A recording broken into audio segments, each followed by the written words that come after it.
आज मैं आपके लिए आलू सूजी और पोहा से बनने वाले इतने टेस्टी नाश्ते की रेसिपी लेकर आई हूँ।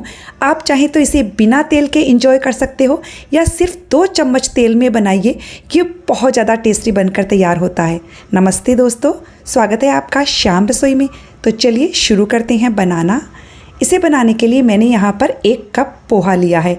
तो मैंने यहाँ पर सिंपल जो जाड़ा वाला पोहा आता है ना, वो लिया है। इसे हम 2 से 3 बार अच्छे से पानी से वॉश कर लेंगे और उसके बाद हम इसे पानी में भिगाकर सिर्फ 2 मिनट के लिए रख देंगे। 2 मिनट में पोहा अच्छे से फूल जाएगा।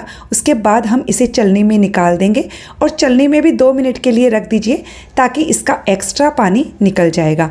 2 मिनट के बाद हम पोहा को एक मिक्सर के जार में ट्रांसफ़र कर देंगे। हमने 1 कप पोहा लिया था तो हम 1 कप सूजी लेंगे। बारीक या मोटी कोई भी सूजी ले सकते हो। तो हमने यहाँ 1 कप पोहा, 1 कप सूजी और 1 कप दही लिया है।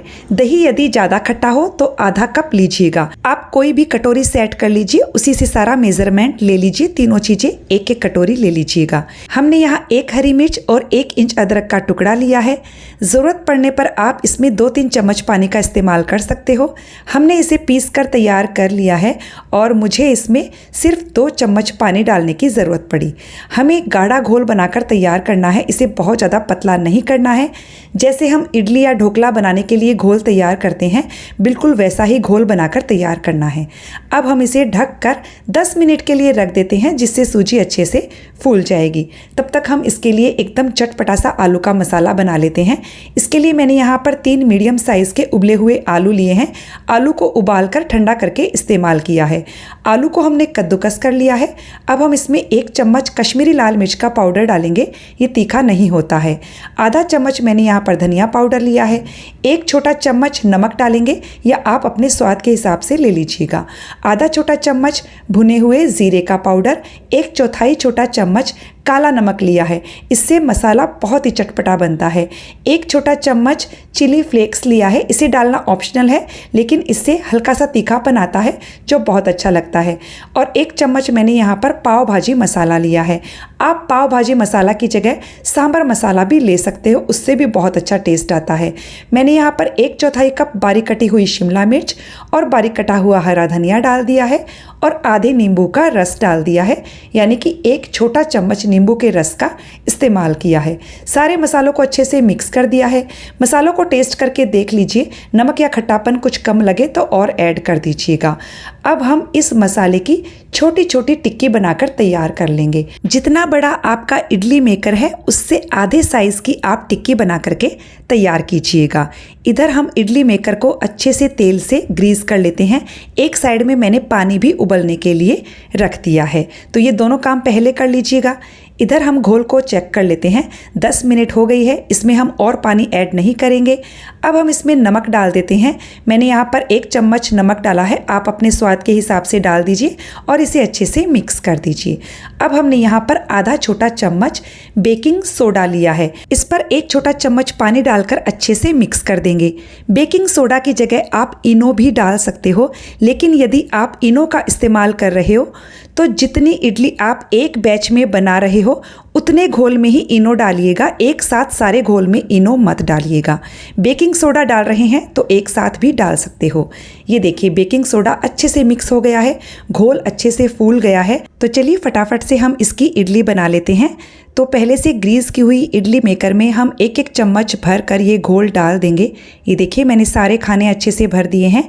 इनके बीचों बीच ये आलू वाली छोटी छोटी टिक्की जो हमने बना के रखी थी, वो इस तरह से रख देंगे। अब हम इस पर फिर से 1-1 चम्मच भर कर ये घोल डाल देंगे, यानी कि ये टिक्की अच्छे से कवर हो जाए, इतना घोल डाल दीजिए। और ये देखिए, अच्छे से इसे टैप कर दीजिए। इधर पानी में भी अच्छे से उबाल आ चुका है। देखिए, मैंने पानी में नींबू का टुकड़ा रखा हुआ है ताकि जब हम इडली को स्टीम करेंगे तो ये बर्तन जैसे वाइट वाइट हो जाता है, वैसे ना हो। तो देखिए, मैंने ये इडली मेकर इसमें रख दिया है। अब हम इसे ढक देंगे और हाई फ्लेम पर 10 से 12 मिनट के लिए हम इसे स्टीम करेंगे। 10 से 12 मिनट के करीब हो चुका है और ये हमारी इडली बनकर तैयार हो चुकी है, क्योंकि 10-12 मिनट में ये अच्छे से हो जाती है। तो मैंने इसे बाहर निकाल लिया है। 5 मिनट के लिए इसे ठंडा होने दीजिए। उसके बाद हम इसे डीमोल्ड कर लेंगे। ये देखिए इस तरह से आराम से ये बाहर आ रही हैं और ये देखिए एकदम जालीदार नाश्ता बना है। और हमने इसमें पोहा ऐड किया है, इससे ये नाश्ता बहुत ही ज़्यादा सॉफ्ट बनता है। तो हम इसे बीच में से इस तरह से कट कर लेंगे। ये देखिए एकदम सॉफ्ट जालीदार नाश्ता बना है। फ्रेंड्स आप बनाकर देखिएगा, बहुत ही टेस्टी लगता है ये खाने में। अब आप चाहें तो इसे ऐसे भी इंजॉय कर सकते हो। इसमें एक बूंद तेल का हमने इस्तेमाल नहीं किया है, लेकिन हम इसमें एक और ट्विस्ट देंगे, इससे ये नाश्ता और भी ज़्यादा टेस्टी बनेगा। हमने एक कढ़ाई में 2 चम्मच तेल गरम होने रख दिया है। हम इसमें सरसों के दाने डालेंगे, साथ ही मैं इसमें थोड़े से सफ़ेद तिल डाल रही हूँ। सरसों के दाने को अच्छे से चटक जाने दीजिए। गैस की फ्लेम को बिल्कुल लो पर रखिए। ये देखिए सरसों अच्छे से चटकने लगी है। तो अब हम इसमें ये सारा नाश्ता डाल देंगे। फ्रेंड्स जितना हमने मेज़रमेंट लिया है उसमें आपकी आराम से 17 से 18 इडली बनकर तैयार हो जाएगी। ये देखिए मैंने इस पर थोड़ा सा चिली फ्लेक्स डाल दिया है और बारीक कटा हुआ हरा धनिया। इससे ये लुकिंग में भी बहुत ही गजब का लगता है। बस इसको अच्छे से मिक्स कर दीजिए और हमारा नाश्ता बनकर बिल्कुल तैयार है। आप इसे बिना किसी चटनी के इंजॉय कीजिए, ये बहुत अच्छा लगता है। या आप इसे टोमेटो केचप या हरे धनिए की चटनी या कोई भी साउथ इंडियन चटनी के साथ भी इंजॉय कर सकते हो। तो फ्रेंड्स आपको ये रेसिपी कैसी लगी मुझे कमेंट करके ज़रूर बताइएगा। अच्छी लगे तो वीडियो को लाइक शेयर कीजिएगा। चैनल को सब्सक्राइब करने के साथ बेल आइकन प्रेस कर दीजिएगा, ताकि हमारे आने वाले वीडियो का नोटिफिकेशन आपको मिल सके।